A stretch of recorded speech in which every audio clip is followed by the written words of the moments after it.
Assalamualaikum warahmatullahi wabarakatuh. Kami dari kelompok 2, kelas A semester 6, Prodi Administrasi Publik, Fakultas Ilmu Sosial dan Ilmu Politik, Universitas Muhammadiyah Sidir Serapang. Pada pertemuan kali ini, kami akan memaparkan tugas mata kuliah Manajemen Strategik dengan dosen pengampu Bapak Sapri Estos MSI. Adapun topik pembahasan yang akan kami paparkan pada pertemuan kali ini yaitu pentingnya analisis internal perusahaan sebagai instrumen menciptakan profil. Namun, sebelum kami masuk ke pemaparan materi pada pertemuan kali ini, izinkan kami memperkenalkan diri terlebih dahulu.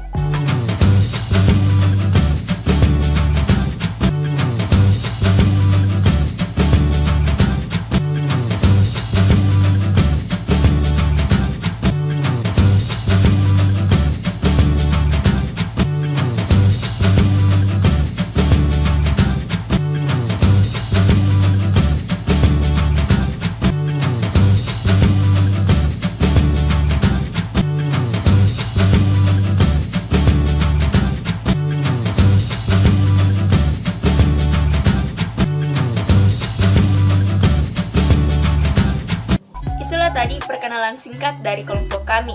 Selanjutnya kita masuk ke pemaparan materi pada pertemuan kali ini. Agar suatu strategi dapat diimplementasikan dengan efektif, 3 hal mutlak mendapat perhatian. 1. Strategi yang dirumuskan harus konsisten dengan situasi persaingan yang dihadapi oleh perusahaan. 2. Strategi harus memperhitungkan secara realistis kemampuan perusahaan, penyediaan bahan daya, sarana, prasarana, dan dana diperlukan untuk mengoperasikan strategi tersebut. Yang ketiga, strategi telah ditentukan dioperasionalkan secara teliti. Rumusan strategi yang dipengaruhi oleh beberapa hal sebagai berikut. A. Perhitungan yang tidak selalu dapat dikualifikasikan. B. Penilaian yang bersifat subjektif. C. Kenyataan bahwa bisnis selalu bergerak dalam kondisi dinamis yang pada dirinya mengandung ketidakpastian.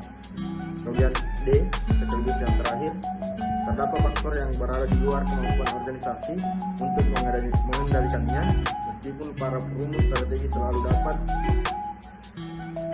mendapatkan analisis yang objektif.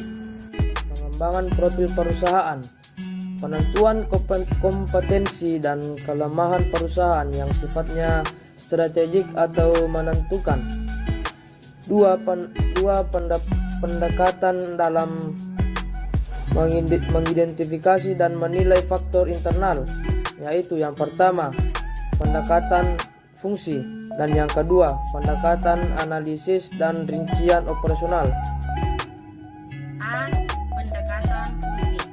Pendekatan fungsi berupaya mengidentifikasikan dan menilai faktor-faktor internal yang mencakup kemampuan perusahaan, keterbatasannya dan ciri-cirinya yang biasanya dikategorikan pada 1. Posisi pasar, 2. Keuangan dan akunti, 3. Produksi yang berarti aspek teknis dan operasional, 4. Sumber daya manusia, 5. Struktur organisasi dan manajemen. 1. Posisi pasar terdiri dari 1. Setiap perusahaan berupaya merebut pangsa pasar yang makin tinggi.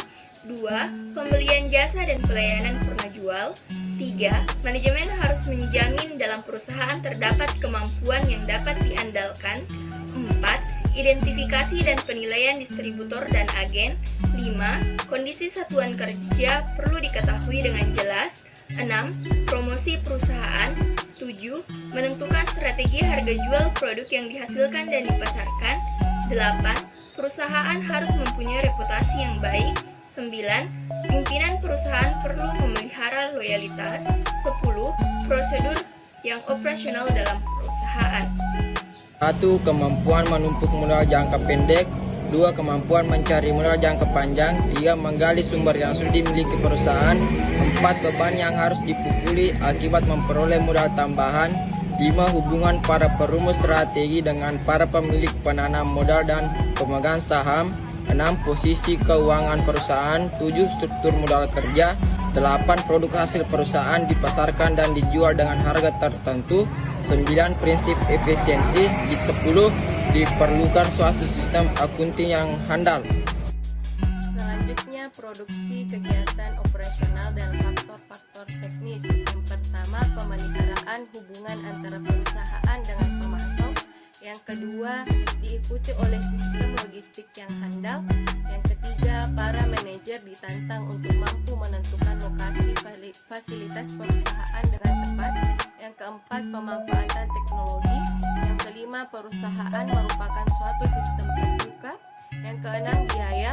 Dan yang ketujuh, pendekatan yang inovatif dan proaktif. Kedelapan, terobosan dalam proses produksi dalam perusahaan. Yang kesembilan, pengendalian mutu.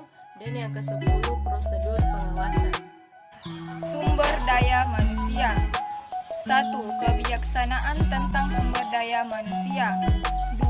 Keterampilan dan semangat kerja. 3. Pemberian motivasi yang tepat.